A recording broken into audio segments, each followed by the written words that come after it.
Hello everyone. Today we'll be speaking with Joshua Oppenheimer about his absolutely incredible film, The Act of Killing. Stay tuned.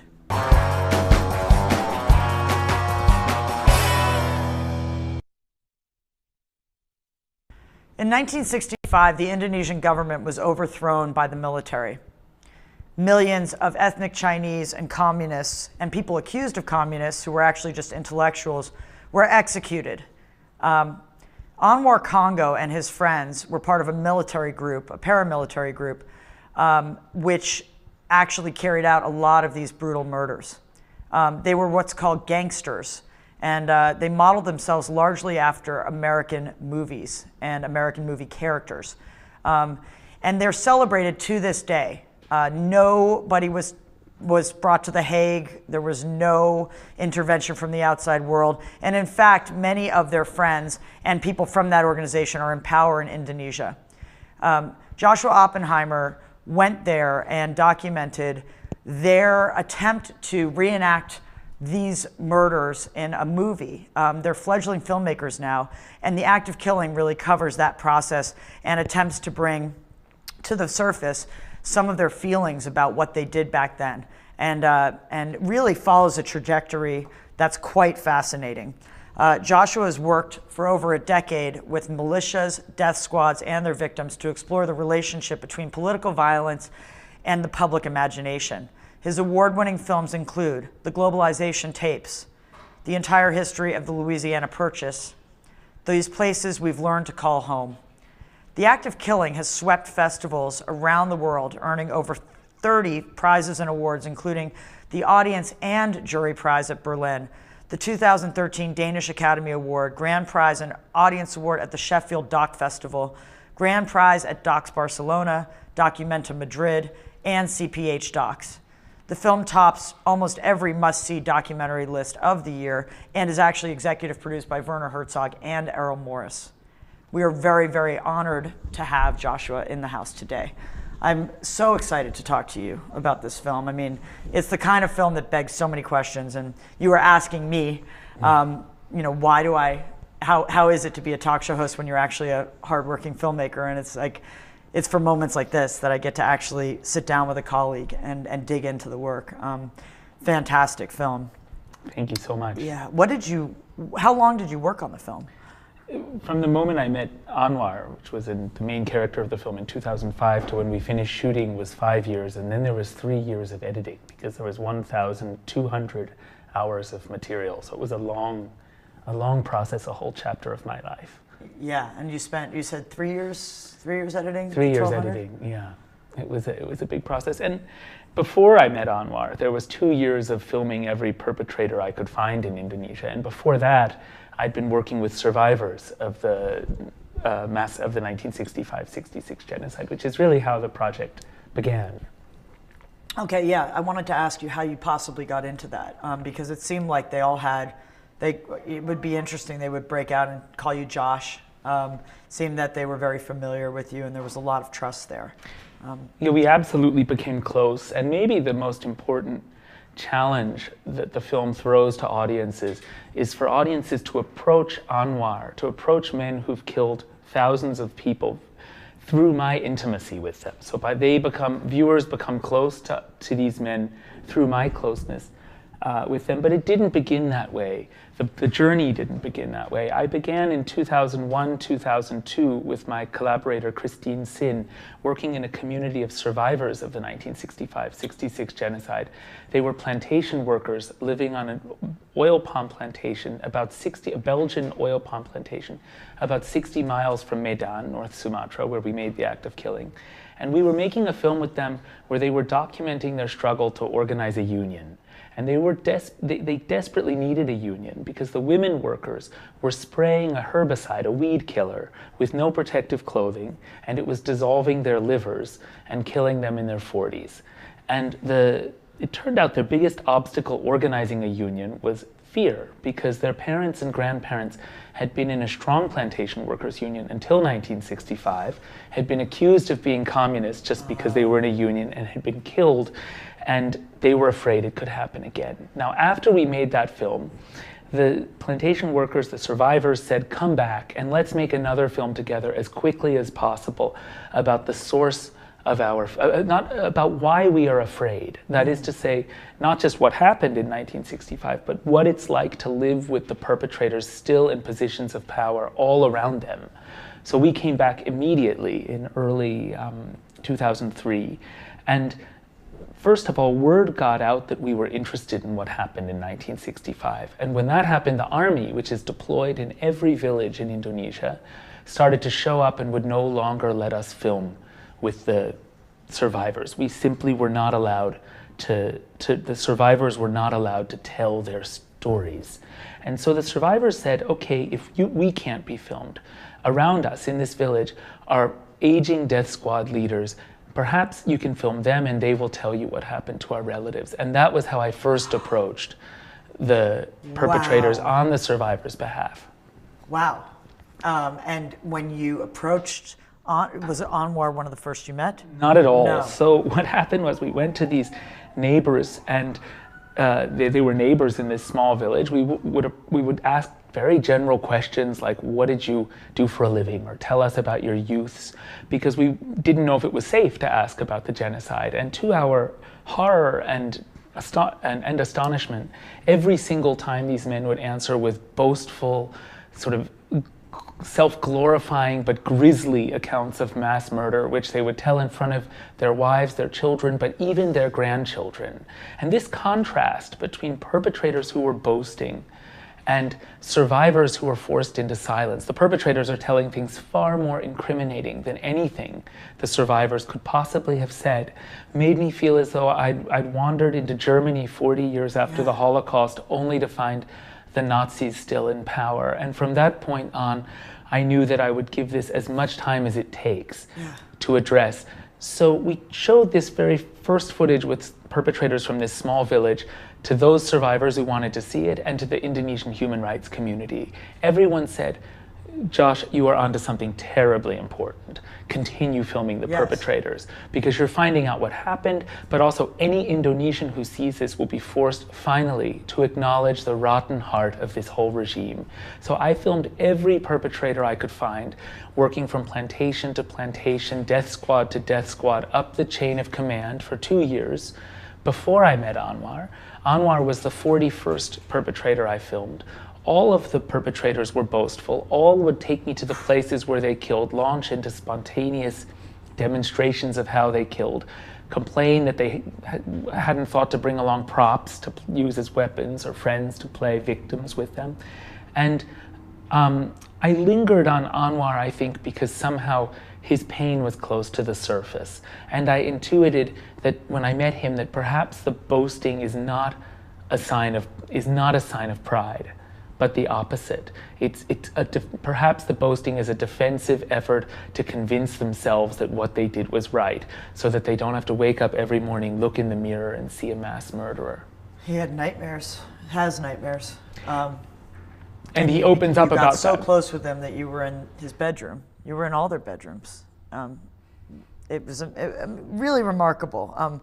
Let's go ahead and look at a trailer so we can all sort of get a peek into Josh's experience in his 1,200 hours of footage.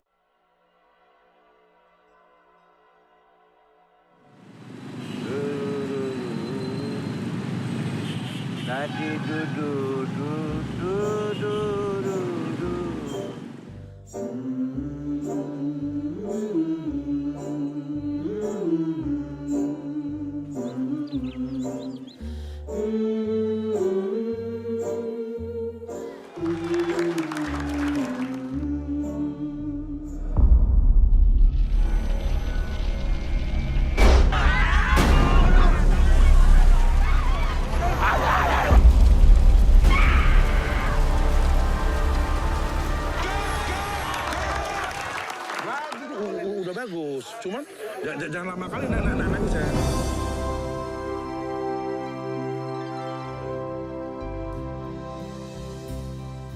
Born free as Jackson, itu definisi kejahatan perang. Itu buatan orang yang menang. Saya pemenang. Tolong, Bapak. Yang saya harapkan tadi tidak sampai begitu jari. Nggak bisa diulangi. Beratap. Banyak ya, Rudios, manusia yang pernah saya begini itu ya. Apa dosa sama saya?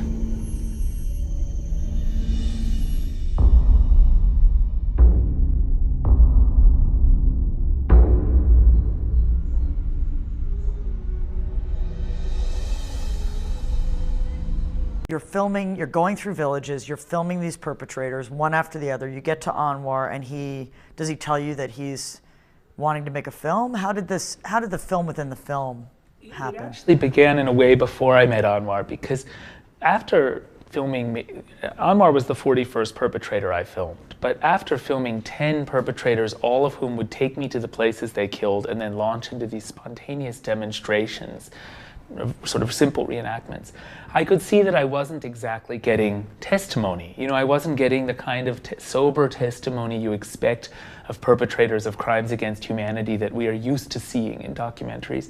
I was getting something much closer to performance, and performance is always intended for an audience. And the question is, who is their imagined audience? And to answer that question, I recognized that if I could answer that question, we could understand maybe the whole system of impunity and corruption that's in place here. So I started to propose to the perpetrators long before I met Anwar. I would say exactly this: look, you've participated in one of the biggest killings in human history. Your whole society's built on it. Your life has been shaped by it. I want to know what it means to you and to your families and to your society. You want to show me what you've done. So go ahead and show me what you've done in whatever way you wish. I will film your reenactments, but I will also film the process of making those reenactments. I'll film you and your fellow Death Squad veterans discussing what you should show, what you should not show, why you want to show what you want to show, why you want to leave some things out, and thereby answer these questions. What does this mean to you? What does this mean to your society? How do you want to be seen? How do you see yourself? In that sense, the method was not a trick to get them to open up, nor was it something they were doing before I met them. And nor is there a separate film that they're making apart from the act of killing. They're only making scenes for the act of killing. Now, when I met Anwar, I certainly didn't think of filming all of those men as a kind of casting process. I also didn't expect to have these surreal, genre-inspired, complicated dramatizations. What I expected was these simple reenactments. But Anwar's, because his pain was close to the surface, I wondered if I show him back the first reenactment on the roof, where he takes me to a rooftop and shows how he killed with wire. And after he shows, he says that he has to forget his nightmares, to forget the trauma of what he's been through. He's been drinking, taking drugs, and going out dancing, and he starts to dance where he's killed hundreds of people. To understand, to see if he would recognize the pain, the moral meaning, the real meaning of what he's done in the footage, I screened that back to him. If he would even realize the impact that it's having on him in the present day. Exactly. Because he's in complete denial. Exactly. Exactly. Before we get into how he reacted, we actually have that clip here. Let's look at Anwar on the roof showing Joshua how he killed with wire. Mungkin ya banyak hantunya, karena di sini tuh banyak manusia yang dihabisi, yang mati nggak wajar lah sih. Yang mati yang tidak wajar. Datang sini sehat, sampai di sini dipukul mati. Kalau dulu kita main pukul, pertama itu datang kita main pukul, itu kan darah banyak. Di sini kan darah banyak ini kan. Jadi karena kelewat banyak darah itu kan bersihnya kan bau, ya kan. Jadi cara untuk jangan keluar darah itu inilah pakai sistem ini, ya. Saya peragakan boleh kan? Boleh. Boleh ya.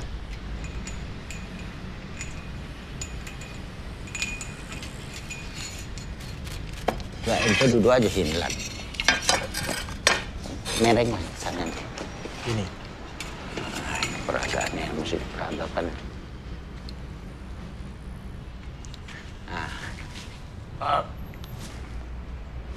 Beginilah caranya supaya jangan darah itu terlalu banyak, tahu kan? Jadi saya menghilangkan itu, saya usahakan dengan musik enak, saya bisa nari, iya kan? Bisa happy, sedikit alkohol, ya kan? Sedikit marijuana, sedikit inex, apa namanya, ekstasi, sudah siap minum fly, kita pun happy tuh, caca.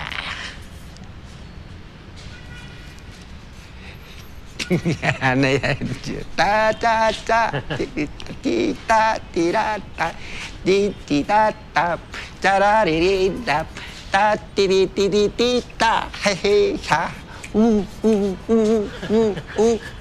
Orangnya biasa. Unbelievable.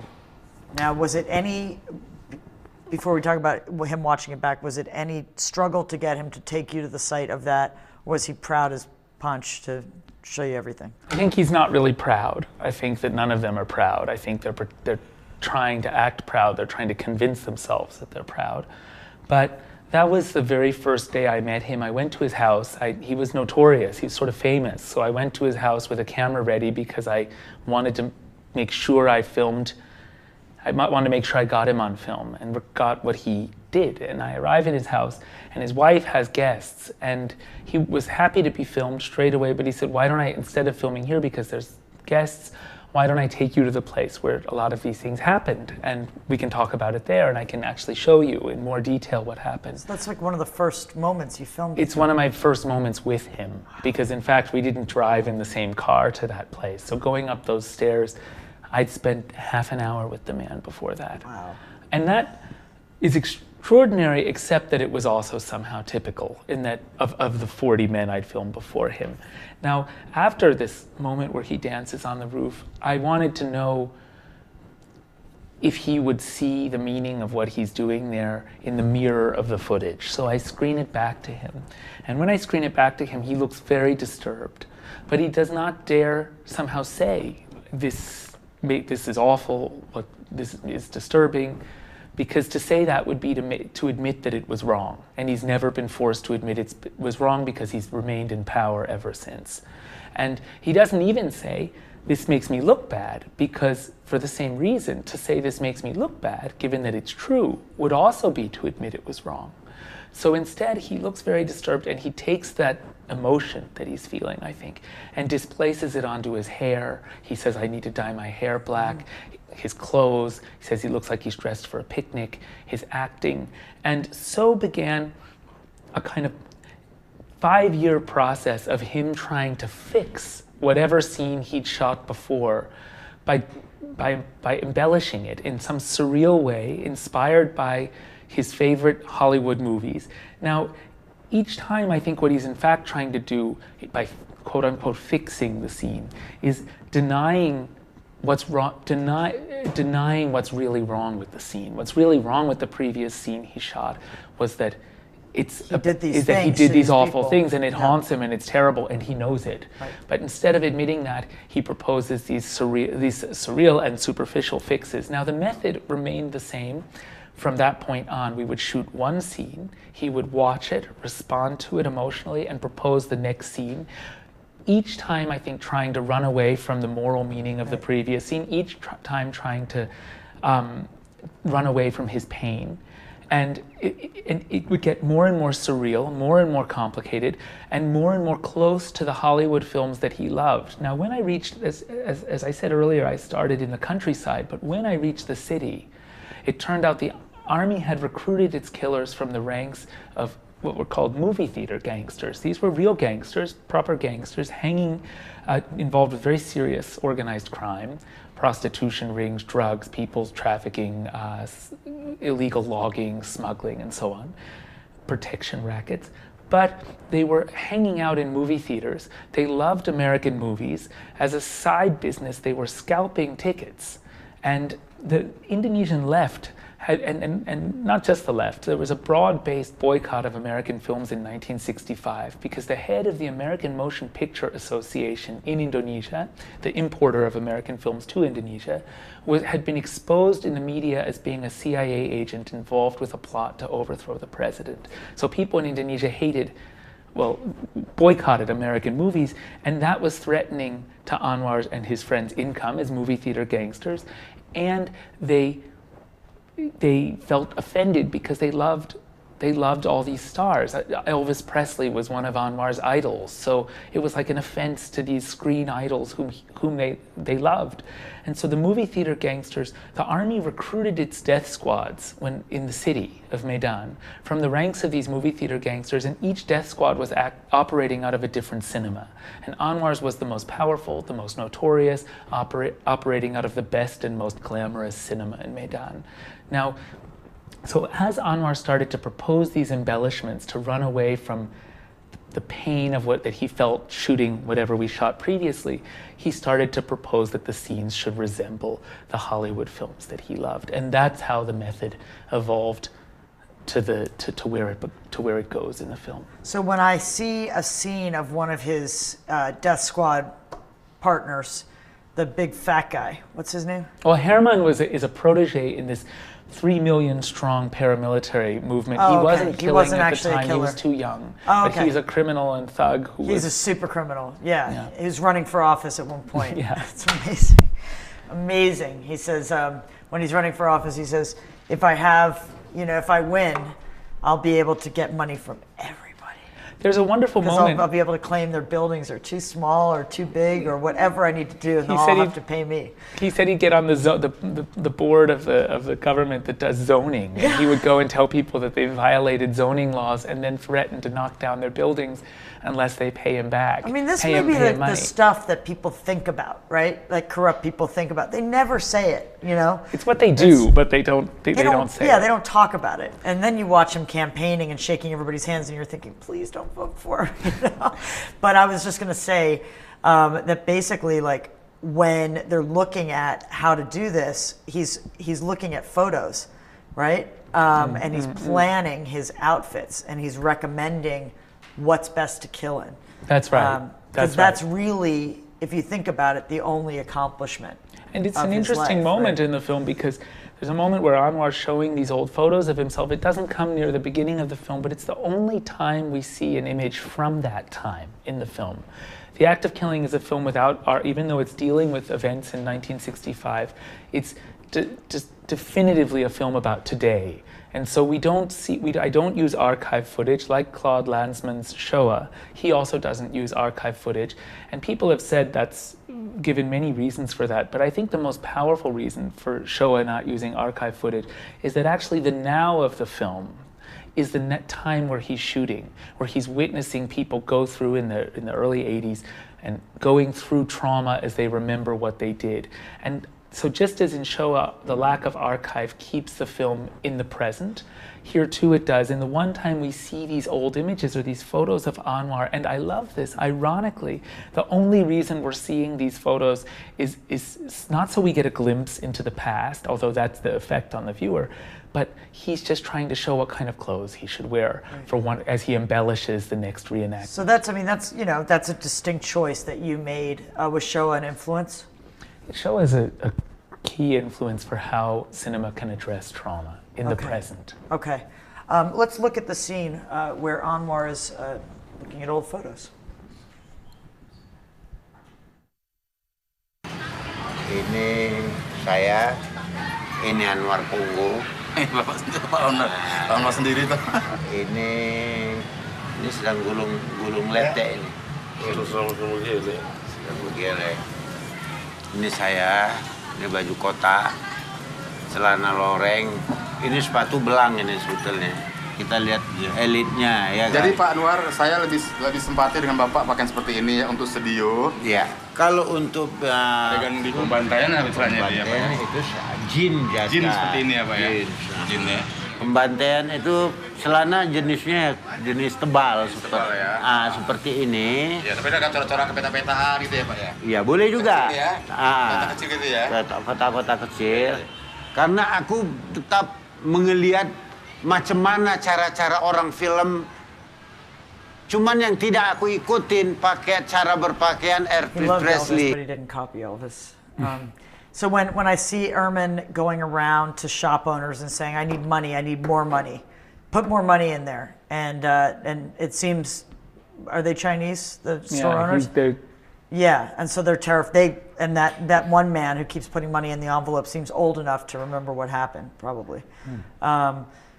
Is he trying to get a budget for the film they're making?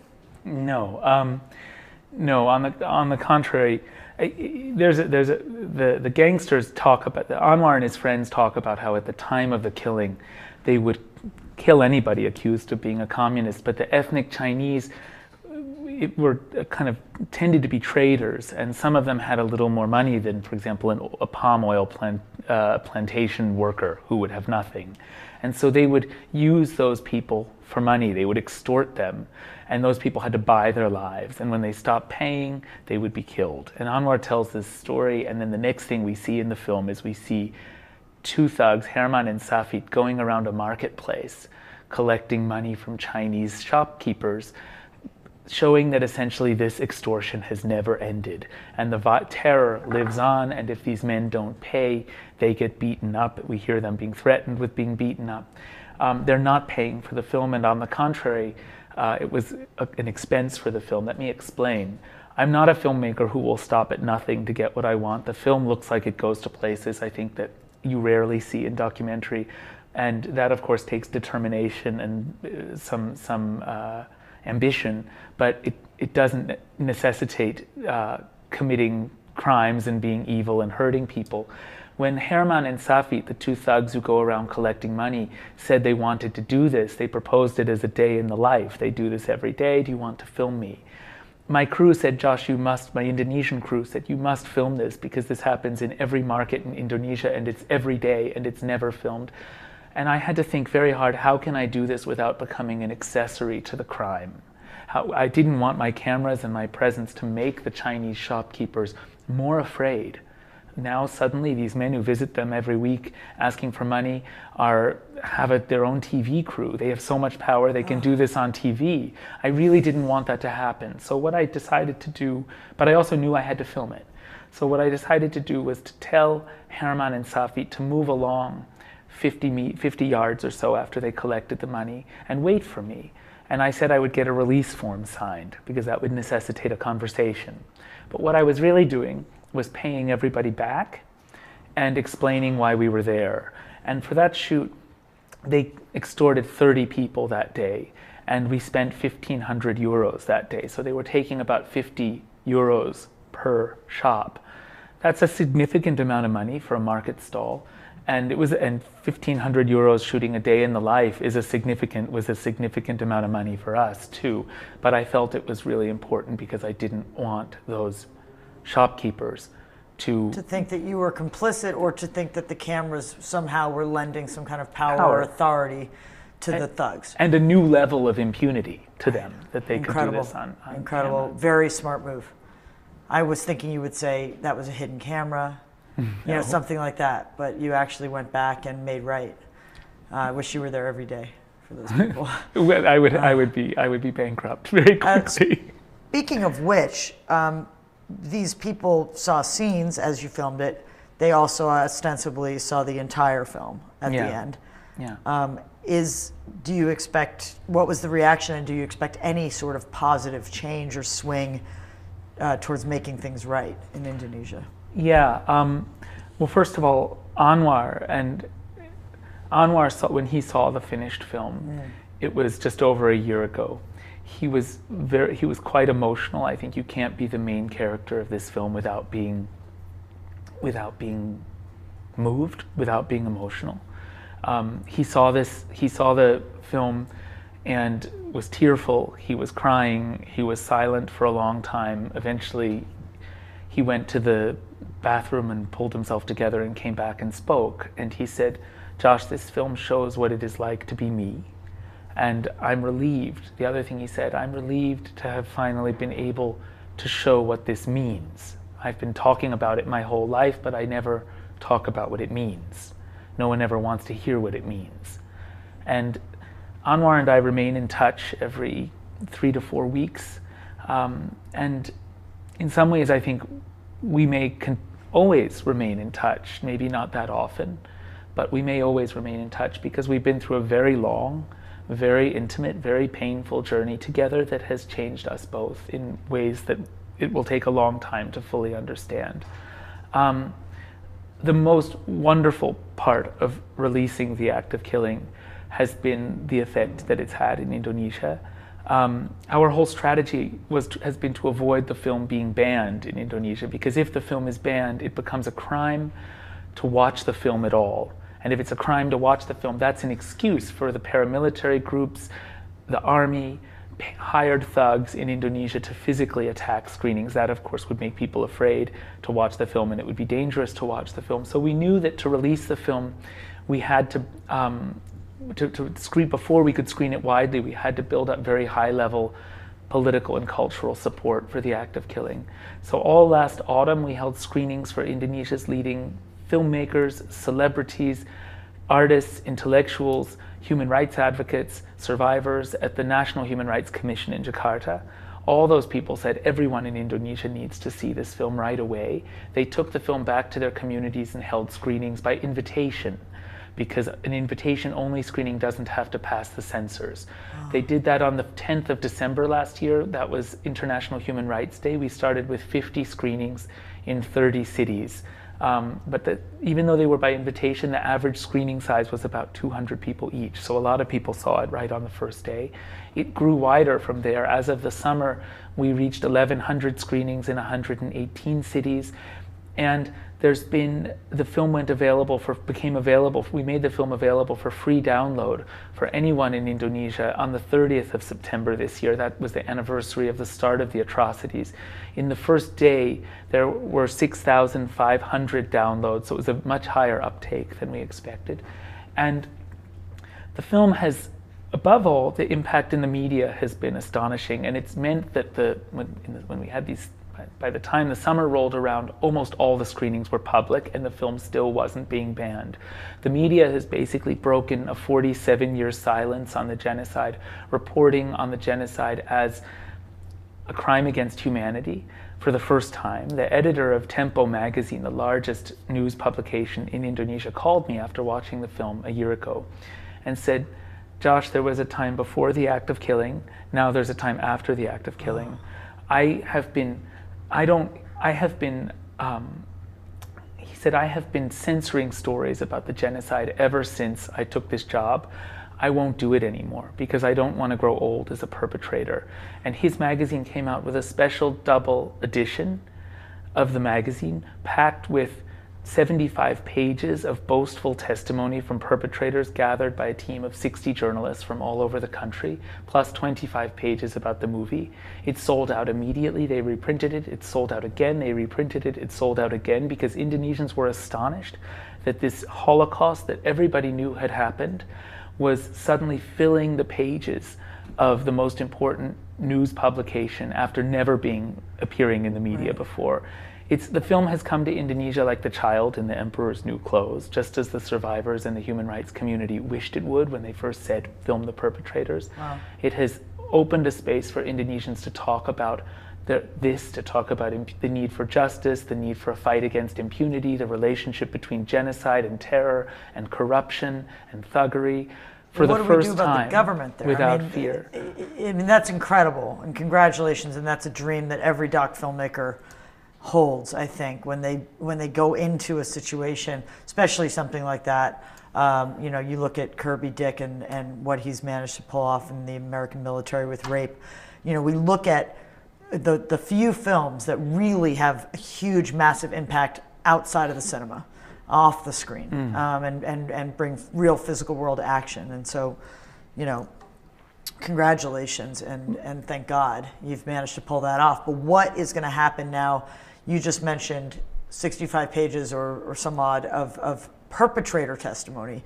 What about the actual victims? Well, what voice do they have? Because with those people in power, I think it's quite, if you take a Holocaust survivor and you say, don't worry, let's begin to get you better, you should express yourself. That's one thing, but if the people who did the killing are in power, how can you reasonably say to someone who's Chinese or maybe left-leaning to go ahead and talk about it? Well, all of the perpetrators' testimony, I mean, what the editor of Tempo magazine said when they published the 75 pages of perpetrators boasting was they said, we want to show that your film, we're doing this to support your movie by showing that it could have been made anywhere in Indonesia, that the problems it underscores are systemic, that there's 10,000 Anwars around the country.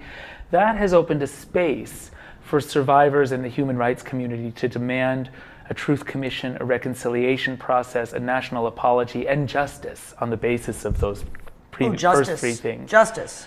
It's opened a space for them to be able to demand that without fear. Now, that to change the enormous problems that you see in the film requires a huge people's movement. And something bigger, I think, than what overthrew Suharto in 1998. That was a people's moment, but we need actually a people's movement because, for example, next year is a presidential election. In the presidential election in Indonesia, the most likely candidate is a guy named Prabowo. Prabowo is the very first foreigner to be on a State Department blacklist for committing mass murder and torture. He's not allowed to come into the country. Now, it's ironic, given that the United States pretty much supported all of the crimes that he's accused of having committed. But if he wins, no doubt he will be offered a state visit, allowed to come to the country. But Prabowo is basically, there's enormous change that needs to happen. The next president is likely to be a war criminal. We have right now in Jakarta, there's the largest labor protests in recent memory in Indonesia. People from sweatshop workers striking for better conditions. Pancasila Youth, the paramilitary group in the act of killing, is there on the front lines, paid by the sweatshops to hack at the protesters with machetes. So there's a lot that needs to be fought for. A film can't change a whole country. What a film can do is open a space for people to talk about the problems. Oh, well, yes, I'm not putting it all on you. I think you've done a fantastic job. I'd like to, you mentioned a couple things that beg for clips. One is how is the winner, who's the winner and how does the winner get to define history? Let's look at that.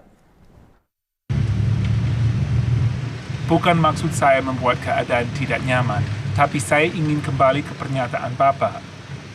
Dengan alasan perang, Bapak tidak dihantui seperti Anwar, tapi Konvensi Jenewa tetap menganggap yang Bapak lakukan sebagai kejahatan perang. Belum tentu kita sependapat sama pengadilan internasional itu seperti yang saya katakan tadi. Bush waktu kuasa, Guantanamo benar. Saddam Hussein bikin pembunuh massal, senjata pemusnah massal. Itu kebenarannya Bush. Kebenaran itu ternyata tidak benar. Jadi bisa jadi itu Konvensi Jenewa juga kebenaran waktu sekarang Konvensi Jenewa. Besok ada Konvensi Jakarta. Itu Jenewa punya kita buang. Itu definisi kejahatan perang. Itu buatan orang yang menang. Saya pemenang, saya mesti bikin juga definisi kejahatan perang. So when they're talking about, Bush and Guantanamo and making that comparison, and you just mentioned, what's his name? Prabowo. And that most of his actions were supported by the U.S. Are you suggesting that the U.S. actually backed the 1965 massacre of the communists? Absolutely. Absolutely. It was during the Cold War. It was seen as it was a time when any good communist is a dead communist. And in the eyes of U.S. policymakers, the U.S. provided weapons, money, training, radios so that the army could coordinate the killings. And I interviewed a retired State Department official and a retired deputy station chief of the CIA's Jakarta station, both of whom talk about how the U.S. how they provided death lists. They collected lists of thousands of names of journalists, trade unionists, prominent leftists, intellectuals, collected these names and gave them to the army. And when you asked them about what they were doing, and said, kill these people. And when you asked them what they were doing, they boastfully talked about it as though they were providing crucial intelligence, as though they were kind of spies. And they probably were spies. They were in the intelligence service, but they talked about it as though they were providing kind of crucial intelligence to help the army go after the really bad guys. But in fact, everyone on those lists were public figures. The army would know. I mentioned earlier that the army's deployed down to every village. So the army would know if in this neighborhood or this village there's a prominent left-wing writer, a prominent progressive teacher. They would know. It wasn't useful intelligence. It was an unmistakable signal to the new military dictatorship that we want you to kill everybody, kill all of these people, and we will reward you with aid. And that was what happened. And immediately after the killings, there was a conference in Geneva where all of the major, organized by the CEO of Time magazine, Time Life, it was a conference in Geneva where all these big American companies, mining companies, oil companies, forestry companies, Coca-Cola, they all got together and they divided the Indonesian economy like pieces of a pie. They would have little focus group meetings where they would talk about what laws they wanted in each sector so that they could freely invest and profit off of the new opening of this country that's just been through a US-sponsored genocide. So I think we have to remember when we ask, what can the West do about this? We have to, I ask Adi in the clip we just watched, I say, what if you were brought to The Hague?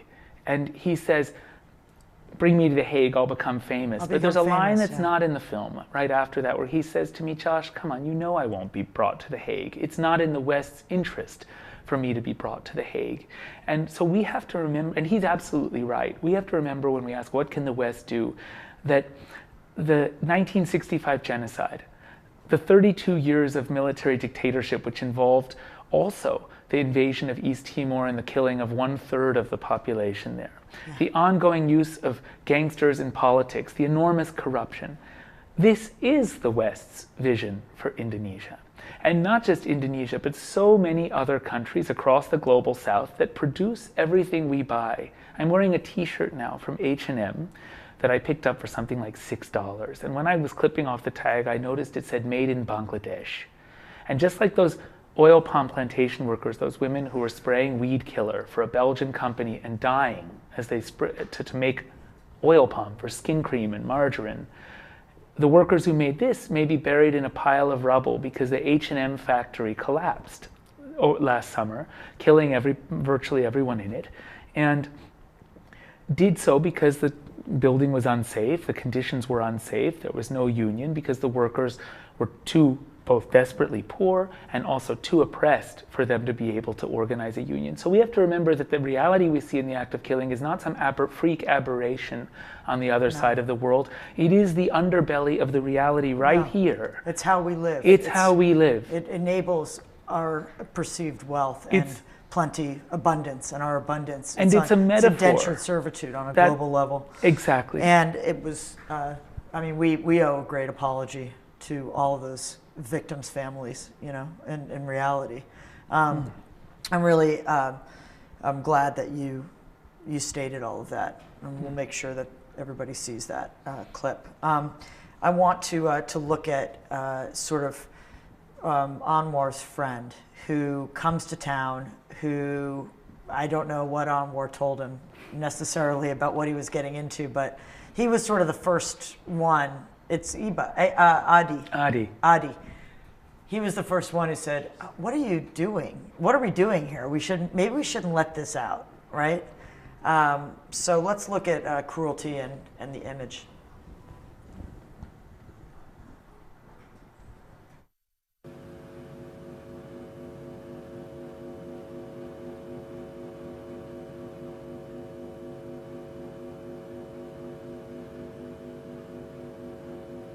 Cuma ini, kalau saya melihat ya, kalau sukses kita bikin ini film, menyatakan bahwa film G30 PKI yang lulu, PKI kejam, tidak kejam. Yang kejam tuh kita. Kita yang kejam. Kalau sukses, ini makanya aku itu yang perlu disadari, sebab kita segala langkah kita harus kita sadari. Harus kita sadari. Ini bukan masalah kesangsian. 40 tahun juga sudah apa namanya, daluarsa ya. Sudah tidak ada. Tapi bukan masalah itu. Masalah image. Di dalam hati masyarakat. Ah, nggak benar, kan betul itu dugaanku dulu. Nggak mungkin PKI gitu. Ternyatanya mereka lebih sadis, lebih kejam. Bukan untuk kita, tapi untuk satu sejarah. Penilaian satu sejarah berbalik. Bukan 180, 360 derajat itu berbalik. Kalau sukses kita memerankan ini. Tapi mengapa mesti sejarah itu disimpan-simpan? Orang belum kenyataan memang gitu. Itu memang yang diminta. Bukan. Hasilnya keyakinan Nuar, keyakinan saya selama ini tidak benar. Bukan PKI yang kejam. Iya, memang itu ya apa? Saya sendiri sependapat, kan saya udah bilang. Tapi tidak semua kejujuran yang dapat menjadi konsumsi publik. Saya percaya Tuhan pun juga punya rahasia. Kita sadar sekali kita kejam. Oke. Jadi udah ada statement. Nah, jadinya itu yang perlu ku informasikan Mawa. Macam mana menelannya, mencernanya, silakan. So, I didn't understand from when I was watching the film that that was it. That was his sayonara on the process. He wasn't going to go down, be part of bringing this to the surface anymore. What was that like for you? I mean, this is a huge breakthrough moment, right? Somebody coming in and saying, hey, wait a second. This was crazy, I mean, this whole section, this whole journey with Adi coming into the film was amazing because he comes in from Jakarta. He wasn't just a member of Anwar's death squad. They were friends together since childhood. They were doing crime together as children, stealing bikes and so on. He comes in and there's obviously a pain, a nervousness in Adi. They hug on the tarmac of the airport when he gets off the flight. He comes off a flight wearing a t-shirt that says apathetic. And it was just astonishing. This is the first time I see this man. He looks Anwar first says to him, you never return my calls. And then they're together, and Adi says, all these things that I've been dying for somebody to say. The killings were wrong, the government should apologize, there should be a truth and reconciliation process. All the propaganda justifying this has been a lie. And he's like a voice of truth. And I'm totally intrigued what's going to happen to the film. How is he going to affect Anwar? How is Anwar going to respond to this? And it turns out, as he watches one of the most powerful reenactments in the film, he starts to recognize that indeed, as he says in the clip we just saw, this film could turn the history around 180 degrees. And he gets second thoughts because he recognizes that opens the floodgates to justice, potentially, and to losing power. And he says in that moment, we should stop. He warns people. Now in the clip, he does it in a kind of typically Indonesian way where he doesn't quite say, absolutely, you must stop, but that's what he's saying. And after this, and I was very disappointed with him, very angry with him because he'd been through this, he'd come in, I had a lot of hope for him. And then I heard him say through the radio mic after we shot this scene, don't you think Josh is a communist? To his friends. And that was one of the few moments in the film where I was genuinely frightened. Scared. I took a deep breath. I went over to him and I said, Adi, if you have a question for me, here I am. You can ask me. And we addressed it together. He leaves the film. The next thing that happened was, in fact, the drive in the car that we saw just before this, where I confront Adi because I was angry, because I was frustrated with him. I could say very directly, look, you've committed war crimes. Now, one of the interesting things here is that he's warning both the younger thugs who we see on the set around Anwar and Adi and Anwar not to continue, and yet they all decide to continue. And I think that's interesting too. Why don't they heed his very sensible warning? Well, I think there's two reasons for it. The younger thugs, they are members of this paramilitary group whose whole power is based on fear, being feared. And the chief source of that fear is their reputation from the genocide. They know that they don't. Their power is that fear. At least their short-term interest is not to look good, but to look bad. And so they want to continue. And Herman asks the question very directly, well, why should we always hide our past? Anwar continues, I think, because as we talked about much earlier in the show, Anwar's not trying to look good either. Anwar's trying to run away from his pain and deal with it. He's both being listened to for the first time in his life, really listened to. Well, the statement also about going to The Hague and becoming famous, that is happening when you're making this movie. You know, they're living quietly with this nightmare.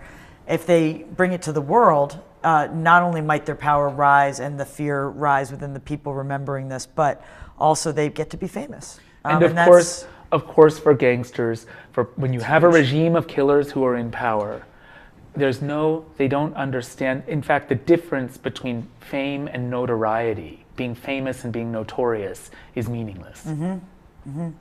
So I have to wrap it up because you have to be on a plane to go and tell other people these incredible stories. But I want to ask you 2 questions. Anwar, you mentioned that you're in touch with him regularly. How has his life changed now as a result of the film, day to day? People must be recognizing him. I don't know if there's that level of freedom for them to, you know how they say they whisper their resistance, they whisper their curses. Are they speaking louder now? Is he reporting that to you? And then you yourself, you mentioned that you were very affected by this. There's no way you couldn't be. There must have been times you became very angry, I would imagine, and sick. Tell me about that, if you would. I have to do 2 questions in one because I'm getting the wrap up thing. Anwar has lost his swagger, and in Indonesia generally perpetrators no longer boast. You could no longer make the act of killing in Indonesia. It's no longer a repeatable experiment. That said, Anwar is okay. He's living, he's no longer also doing crime, to my knowledge. He's living a kind of in comfortable, relatively comfortable retirement. He and I, one of the reasons we're in touch quite frequently is because I've wanted to make sure he's not blamed by Pancasila Youth for making the film. He shouldn't be scapegoated for it by them. And luckily they have not, that's the paramilitary group in the film. They haven't blamed him, they've blamed me. And that's good, that's good. But he's all right. People do recognize him and they do speak openly to him. But he's... Openly about... yeah, okay. Although I think the film's, the human way in which I approach Anwar in the film and the way that the reporting on the film in Indonesia has said, this man is not the key killer in 1965, he's one of thousands. That has meant that survivors and the human rights community have by and large been concerned about him. The daughter of one of the very first genocide victims saw the film. She's one of the main advocates for the film, holding screenings and so forth. But after she wrote me her reaction to the film and wrote me saying how she wanted to show the film, she ended with, "How's Anwar?" And then she wrote me again 2 weeks later, "I was just thinking about Anwar, how is he?" And then one more time I got another email some weeks after that again, "How's Anwar?" So Anwar somehow, I think that the human... Because he had the courage to explore this. And maybe. Also because he throws up and shows we see that he's destroyed by what he's done. He's escaped justice, but he has not escaped punishment. And as for me, I think this film, it was a painful film to make. There were long periods of nightmares and insomnia. I got through it because of the wonderful support of my anonymous Indonesian team. There's an Indonesian co-director whom I would wish could be sitting with us on the show, but for his safety, he can't. And that's been sad for me. Above all, I think making this film has made me reluctant to condemn other people while never denying my condemnation of while always remembering my condemnation of individual acts. So to say, this is wrong, that is wrong, is something I do much more clearly now, while refusing to say this man is a monster. And I think it's also the only other thing I'd say is that it's in general made me recognize that denial has a price. That maintaining, we all tell stories to justify our actions. We all lie to ourselves to justify our actions. And I'm more vigilant now about not doing that. I really want to look honestly at what I am, what we are, what our society is, and reconcile myself to that rather than lie to myself about it. I'm sure that you are very, very much on the road with this film right now, and probably not thinking towards the next one, but I can say personally I look forward to whatever comes next, and if I didn't have time pressure I would ask you what's next. But what we should do is leave off with a clip. Let's look at Anwar starting to come out about the fact that this really is affecting him. And this is interesting too in terms of denial and in terms of different cultures' approach to mental health and what it means to admit that you're vulnerable. Let's look at Crazy. Joshua, thank you so much for being on the show. Congratulations on making an incredible film, and thank you for making this film and bringing it to us. And thank you to Werner Herzog and Errol Morris for jumping on board and backing this in the way that they have. This has been another episode of BYOD. We'll see you next week. Thanks. Buat saya bagaimana akhirnya sering dulu ada gangguan sama aku pada waktu tidur, karena mungkin ya waktu yang mengikat pakai kawat itu kan itu langsung awak lihat. Ya, itu kan langsung. Tapi kan banyak kejadian yang lain juga langsung. Iya, tapi kadang-kadang pada malam atau teringat mau tidur atau ini, itulah menjadi gangguan itu. Perasaan dihantui itu datang pertama dari mental yang tidak kuat, batin yang lemah. Kau pernah ke dokter saraf? Karena kalau saya pergi ke dokter saraf, saya pikir saya itu sudah